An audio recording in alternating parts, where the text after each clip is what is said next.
papa avec ce vieil Auvergnat de Renault. Aujourd'hui, grosse nostalgie avec du vintage arcade comme on l'aime. Nous allons découvrir ensemble les gros hits arcade de mon enfance, ceux qui m'ont les plus marqué, au moins pour cette décennie 80 à 90. Bon, même si j'ai vraiment découvert l'arcade dans la deuxième moitié des années 80. Allez, mettons une petite pièce et régalons-nous tout de suite avec de bons souvenirs d'arcade. Pac-Man 1981, créé par Toru Iwatani, donc à l'origine Puckman. Ce jeu à contre-courant des jeux de combat spatiaux tels Space Invader. Notre petit personnage jaune devra manger les Pac-Gommes afin de débarrasser le labyrinthe des 4 fantômes. Le jeu aux 256 niveaux a été adapté sur de nombreux supports et sa notoriété a très vite propulsé notre héros, première mascotte chez Namco. Pac-Man est aujourd'hui l'icône de la culture populaire des années 80.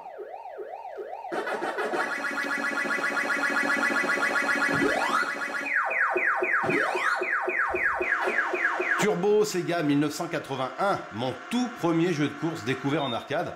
Le principe est simple, il suffira d'aller le plus loin possible sans toucher les autres voitures dans la limite du timer. Ce côté novateur de Turbo contribuera allègrement à la notoriété de Sega au Japon.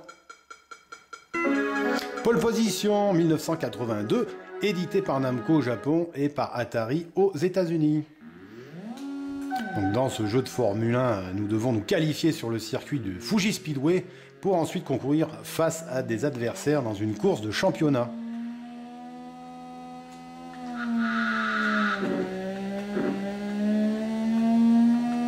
Bon, pour l'anecdote, Pole Position fut l'un des meilleurs exemples de placement de produits dans un jeu vidéo. Il suffit de regarder les pancartes sur le côté de la route. Kung Fu Master ou Spartan X au Japon par ARM, créé en 1984 par Takashi Nishiyama, qui fut le créateur bien sûr par la suite du premier Street Fighter, Fatal Fury et autres King of Fighters. Ce beat'em all pose les bases du jeu d'action à scrolling et propose 5 niveaux de difficulté graduelle.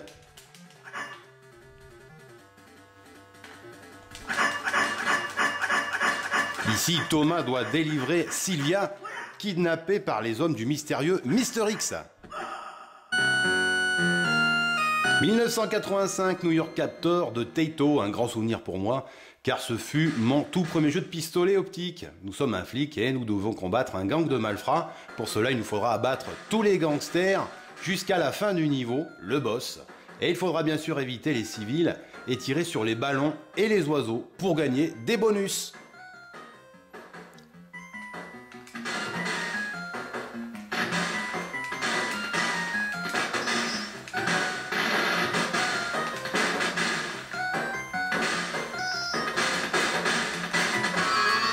« 1985 avec Ghost and Goblin de Capcom par le grand concepteur Tokuro Fujiwara. Première apparition du chevalier Arthur qui devra combattre zombies, démons et autres morts vivants afin de sauver la princesse Guenièvre. Donc le jeu est extrêmement difficile, comme tous les vieux jeux d'arcade. Ce jeu nous donnera 3 suites. Ghost and Ghost, Super Ghost and Ghost et Ultimate Ghost and Goblin sur Sony PSP. Hang-On 1985 de Sega et surtout du grand concepteur Yu Suzuki, mon tout premier Taikan utilisant la technologie Super Scaler, voilà, qui permettait une animation et des zooms sur des sprites en pseudo 3D. Donc le créateur Yu Suzuki a su transcender l'arcade en accompagnant les écrans d'une borne d'un meuble animé. Voilà, pour ce Hang-On, je me souviens de cette grosse moto rouge, voilà, qu'il fallait pencher pour tourner dans les virages. Bon, une borne plutôt réaliste, mais assez compliquée pour un gamin de 10 ans.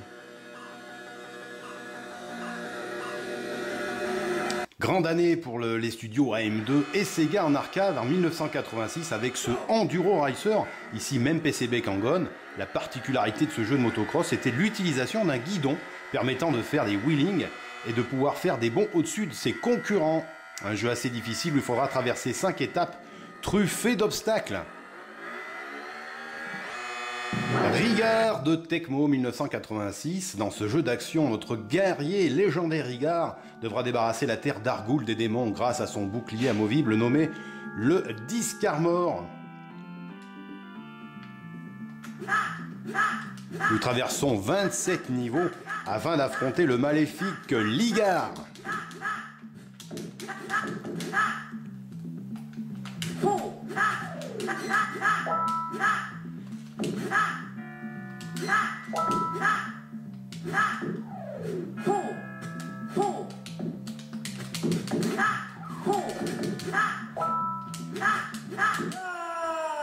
Wonder Boy de Sega 1986, développé par Escape et Monsieur Nishizawa. Le petit homme des cavernes Tom Tom devra délivrer sa petite amie Tanya des griffes du grand Drancon.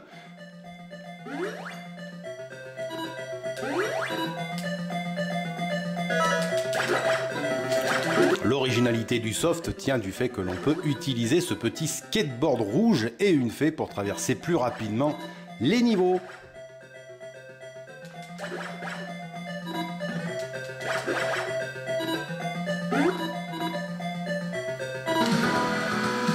Outrun 1986 des studios AM2 de Sega. Dois-je présenter son créateur, le grand Yu Suzuki, créateur de cette technologie Super Scaler. Voilà cette belle Testarossa parcourant ses routes, inspirée de son voyage en Europe et surtout du grand film Cannonball Run. Je vous laisserai vous référer à mes vidéos sur l'histoire d'Outrun et de Yu Suzuki. Ce Outrun est tout simplement mon jeu préféré.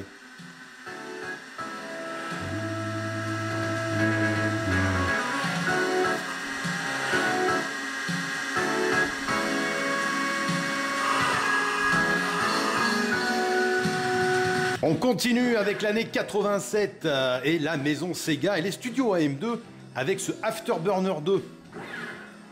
Qui ne se souvient pas de ce Taycan? Voilà, cette belle borne, on avait vraiment l'impression de monter dans un F1 Tomcat, immersion totale avec ce Top Gun version vidéoludique. Voilà, mitrailleuse, missile, accélération et vrille, tout y est. La grande borne, grand souvenir d'arcade.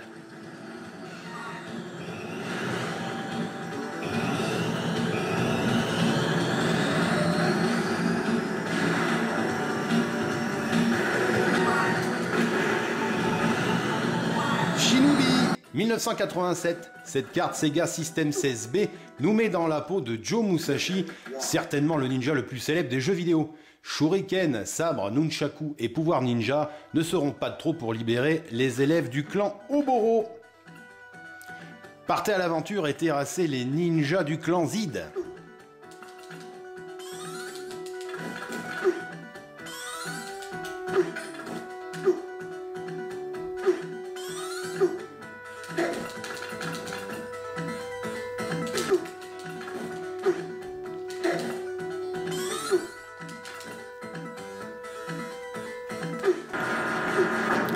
Classique en 87 avec ce Road Blasters, jeu de course futuriste développé par Atari.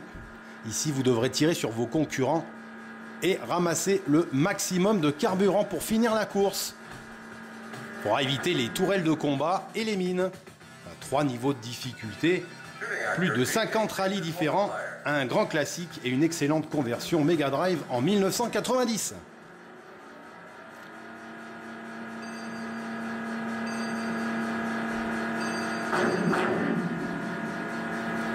Tiger Road, un grand action plateforme signé Capcom développé par Homestar.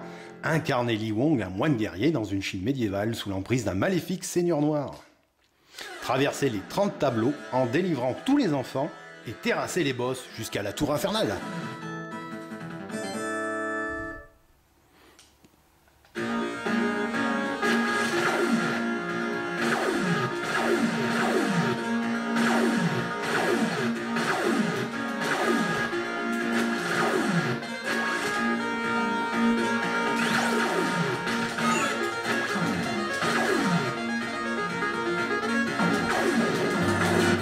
Ah, ce double dragon en 87, digne héritier du grand Renegade, ce beat'em all de Technos posera un petit peu plus les bases et les codes du jeu de combat de rue. Donc ici, vous devrez nettoyer les quartiers du gang des Black Shadow et sauver votre petit ami Marion des griffes du méchant Willy.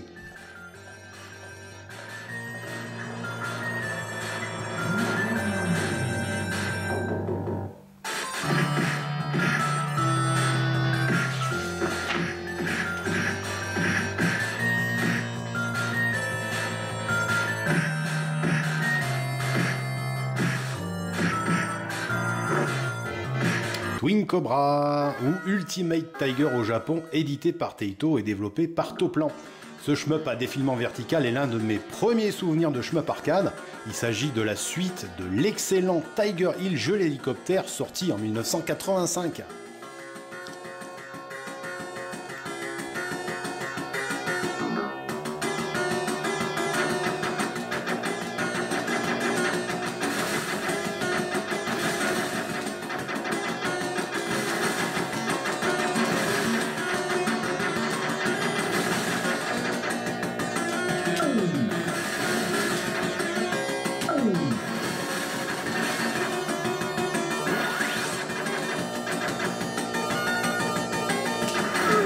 Opération Wolf de Taito, sorti en 1987.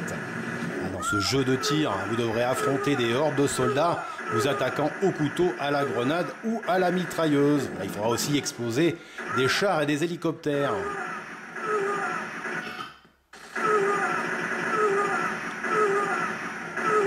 Un grand souvenir de cette borne, puisque nous pouvions nous exercer au tir avec cette réplique d'arme automatique en guise de joystick, ainsi qu'un petit bouton rouge sur le côté de la mitrailleuse pour lancer des grenades.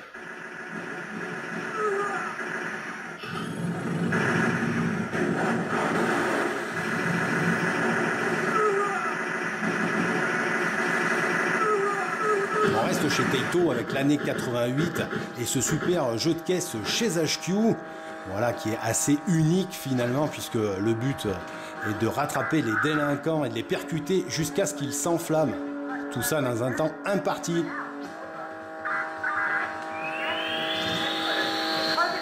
La nostalgie de ce jeu perdure grâce à cette ambiance course-poursuite des séries américaines des années 80.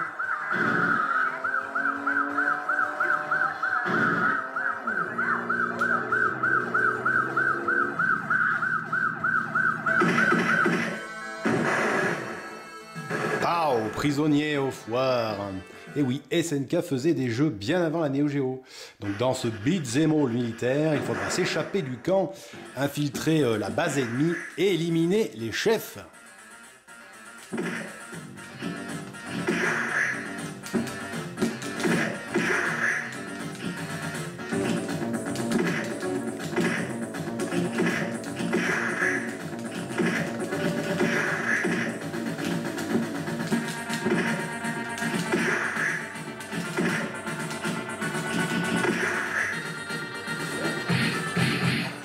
Vigilante, l'ARM, 1988. Ce beat'em all fait suite au grand Kung Fu Master de 1984.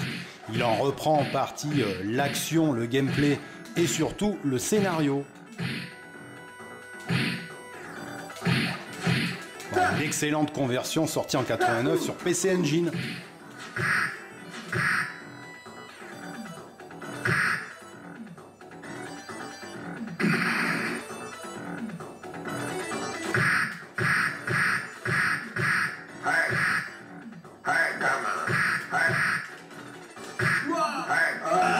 Cabal à 1988 par la maison TAD.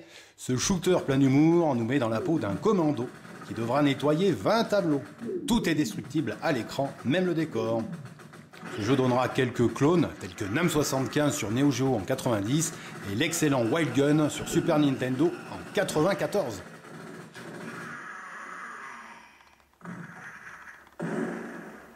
Altered Beast, encore un grand souvenir Sega en 88. Ce beat'em all se déroule en Grèce antique.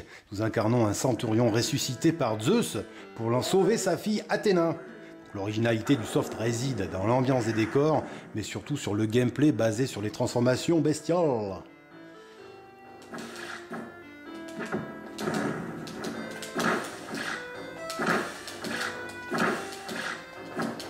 Ce jeu fut la première adaptation arcade sur Mega Drive.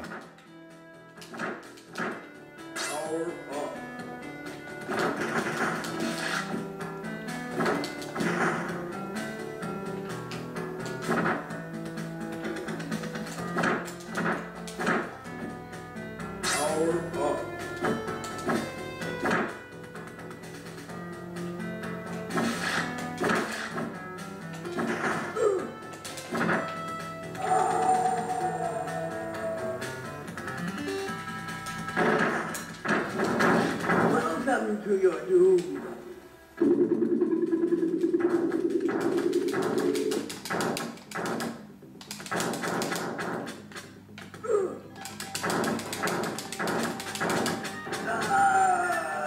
Bad Dudes contre les Dragon Ninja. Dans ce side-scroller de Data East en 1988, notre duo de Bad Boy devra annihiler le gang des Dragon Ninja sur 7 niveaux. Tout ça, bien sûr, dans le but de délivrer le président des États-Unis, Ronnie.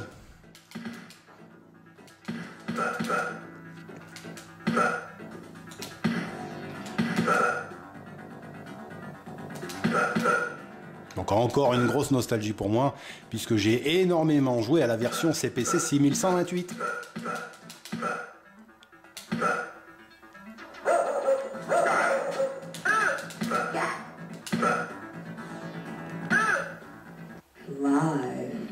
On reste en 89 avec Data East et ce Sly Spy. Ici, l'agent Sly, l'agent secret, devra affronter de dangereux terroristes à pied, à moto ou sous l'eau afin de retrouver la trace du président et de la première dame des États-Unis, encore une fois.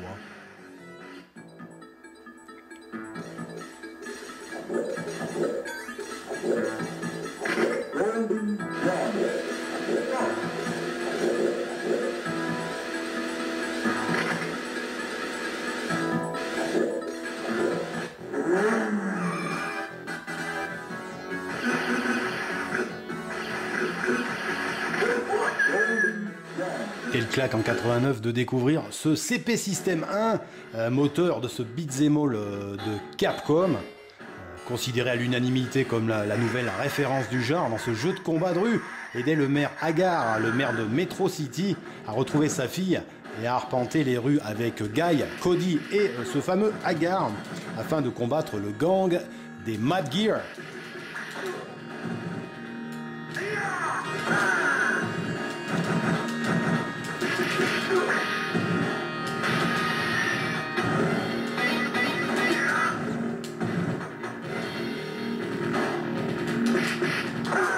Toki, développé et édité par TAD en 89. Un sorcier vaudou vous a transformé en singe et enlevé votre petit ami Miho.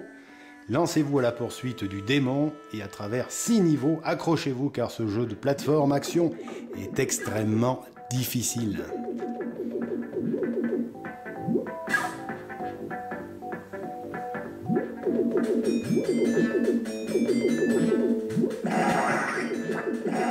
Teenage Mutant Ninja Turtle, développé et édité par Konami, donc un classique. April O'Neil a été capturé par Shredder, donc nos 4 tortues vont se lancer à sa recherche. Donc il faudra combattre Bebop et Rocksteady pour infiltrer la base de Shredder. Donc, très belle borne à l'époque, où vous pouvez jouer à 4.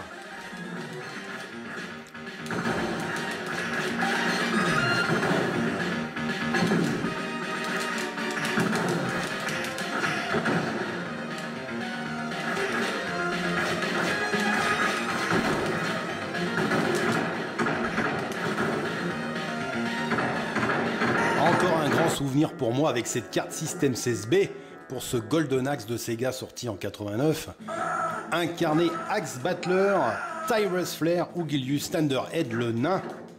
Nos 3 héros en quête de vengeance contre le titan Defader. Battez la campagne médiévale et libérez le roi Yuria et sa fille.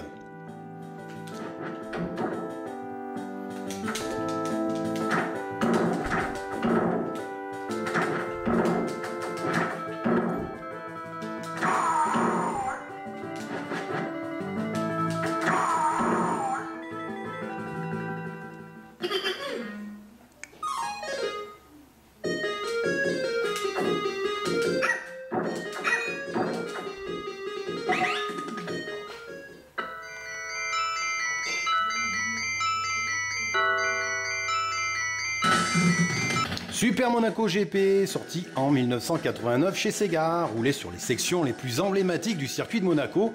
Chicanes, tunnels et virages à épingles seront de mise. Ici, la technologie X-Board de Sega s'efforce de faire rendre au mieux l'expérience de la Formule 1. Ce Super Monaco GP s'appuie plutôt sur la limite de position. Et si vous réussissez la course dans les 3 premiers, vous pourrez affronter un défi d'expert.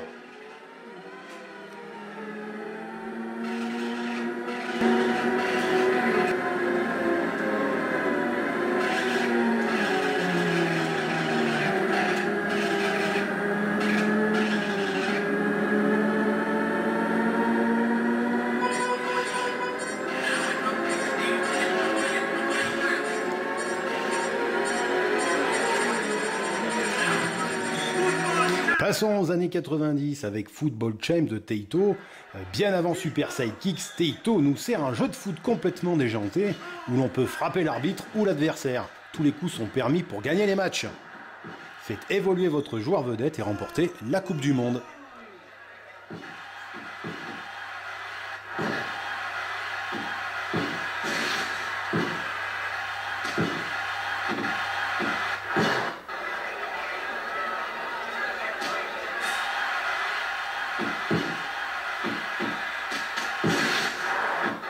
Raiden, un shmup arcade de Seibu sorti en 90.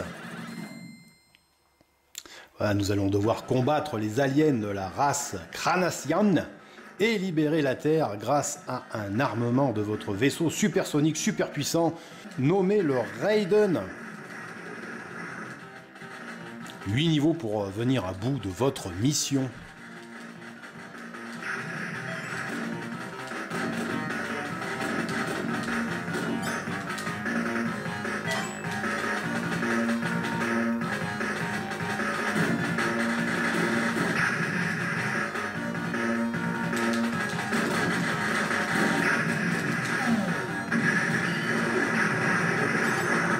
Pour finir cette décennie d'excellents jeux d'arcade, eh bien nous allons découvrir Magic Sword de Capcom, sorti en 90.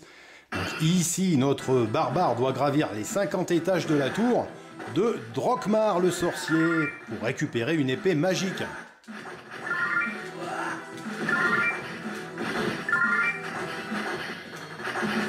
Ouvrez les nombreux coffres afin de trouver les clés qui nous permettront de libérer les 8 guerriers capables de nous aider dans notre quête.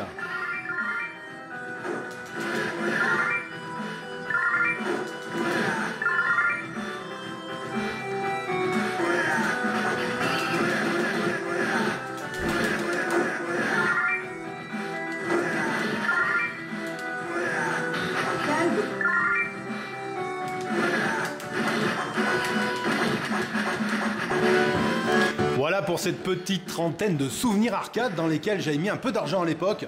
Voilà, c'était un grand plaisir de partager ça avec vous. Et j'espère que vous avez apprécié. Donc n'hésitez pas à me laisser un petit commentaire.